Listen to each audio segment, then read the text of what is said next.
O fazendeiro Arlindo Gabriel teve um desses contatos imediatos na Serra do Alegre, no município de Baipendi, no sul de Minas.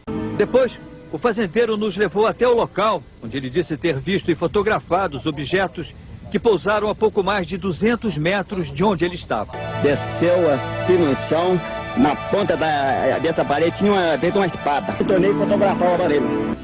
Então eu fotografei a fumaça também. Desceu um outro. Maior, né? Maior, branco. Ele dá um corpo de uns 2 ônibus. Quando eles me pegaram, ele disse assim pra mim: em Deus nós todos somos irmãos, nós não fazemos mal a ninguém. Tinha uma tela de um lado, outra tela de outro. Você vai lá, vai, aperta um botão assim, acendeu aquela lente. Ela disse: aqui é a lua. Apareceu pra cima o sol, ela disse: aqui é o sol. E apareceu do outro lado uma mancha. Não parecia se era a terra ou se era a luz, era uma mancha esquisita, feita uma gema de ouro. Então ela falou: aqui é onde nós estamos. O fazendeiro Arlindo Gabriel teve um desses contatos imediatos na Serra do Alegre, no município de Baipendi, no sul de Minas. Nós vamos começar a subir esta serra para chegarmos ao local onde o senhor Arlindo fez um contato de 3º grau com os tripulantes de uma nave extraterrestre. Segundo os estudiosos,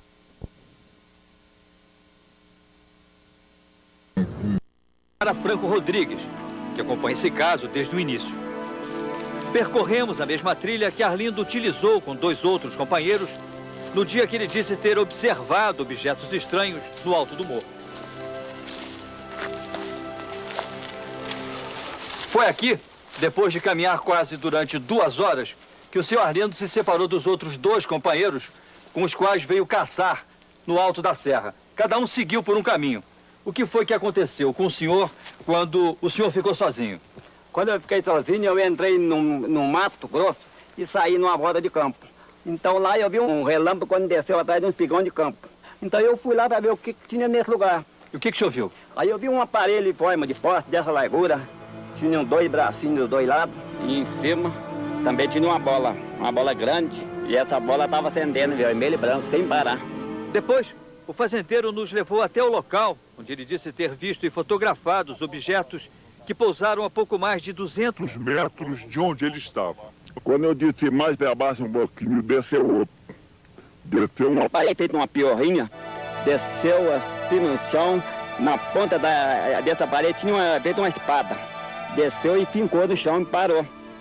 Parou e esse aparelho tinha uma hélice em cima e estava girando assim, dava aquela volta maneirosa e estava girando. Então eu virei o filme e tornei fotografar o aparelho. E fiquei quieto. De repente aquele fez assim, deu um sopro, transformou uma fumaça bem alvinha, branca, ficou parada a fumaça. Então eu fotografei a fumaça também.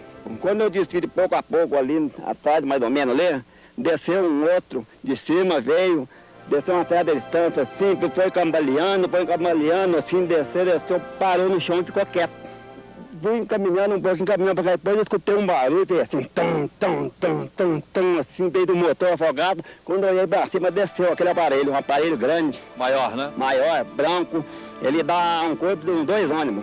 Quando eu fui para fotografar, o aparelho veio, um relâmpago em mim, me chegou à vista.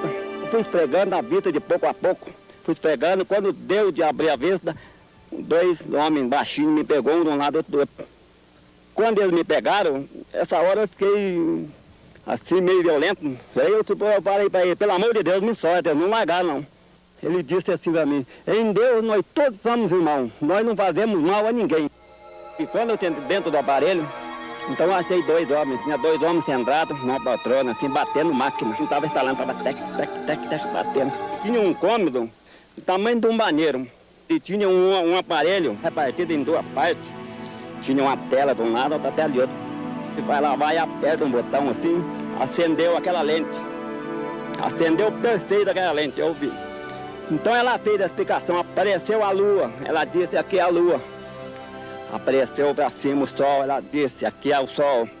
E apareceu do outro lado uma mancha. Não parecia se era a terra ou se era a luz, era uma mancha esquisita, feita uma gema de ovo. Então ela falou: aqui é onde nós estamos. Nós viemos aqui e voltamos com poucas horas, mas é de acordo com a rotação da Terra.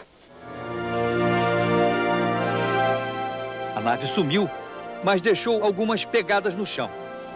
Essas marcas foram depois analisadas pelo grupo de pesquisadores, chefiados pelo ufólogo Ubirajara Rodrigues.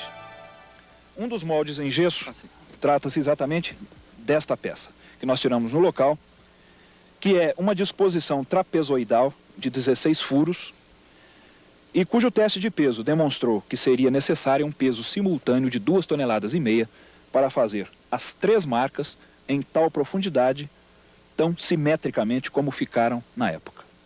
O Ubirajara guarda em casa uma outra lembrança desse contato. A máquina fotográfica que o fazendeiro usou para documentar o aparecimento dos objetos. Segundo ele, o mecanismo interno da máquina foi carbonizado pelo calor provocado pelo excesso de luz gerado pelo avistamento.